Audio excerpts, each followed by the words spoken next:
এ কি তুমি অবাক হচ্ছ না? अरे कहना क्या चाहते हो? কেন কেন তুমি আমার ঘরের মধ্যে পাত মেরে পালিয়ে গেছো বলো? খুব দারুণ লজ্জার ব্যাপার। ফালতু লোক, পাদ মারা লোক, এই তুমি। তোমার পাদের গন্ধের জন্য আমার ঘরে থাকা মুশকিল হয়ে গেছে। বলেন কি? তোমার পাদে কুত্তা পচে গন্ধ, আমি আর থাকতে পারছি না।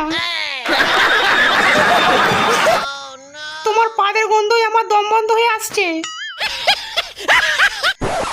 আমাকে এখান থেকে পালাতে হবে, আমাকে পালাতে হবে। তোমাদের সাথে আমিও যাব। ওই ওই যে তোমার পাদমারানি মেয়ে এসেছে। আগে বল, তোর মায়ের ঘরে যে তুই পাদ মেরেছিস কেন? আমার মন হয়েছে তাই পেতেছি। ও মন হয়েছে বলে পেতেছিস? আমার ঘরে ভড়ং ভড়ং করে পাদ মেরে এসে আবার বলা হচ্ছে তোমার সাহস তো কম নয়, অসভ্য মেয়ে। ঠিক বলেছো, ঘরের মধ্যে কেউ পাদ মারে? পাততে হলে তোর মায়ের মুখে পাততিস। এই এসব কি বলছো তুমি? আমি ওকে পাততে বারণ করছি। হ্যাঁ, আজ থেকে তোমার পাদ মারা বন্ধ। বন্ধ? আজ 15 বছর ধরে মদের ব্যবসা করছি আমি।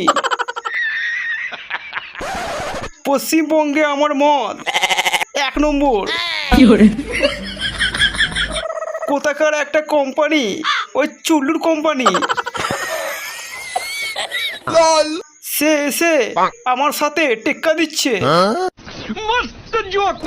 নগদ 5 লাখ টাকা দেবো, আমার কোম্পানিতে এসে যাও। দুজনে মিলে চুল্লু বেচবো। মাফ করবেন, আপনার সাথে পার্টনারশিপ করার জন্য ব্যবসা নামিনি আমি।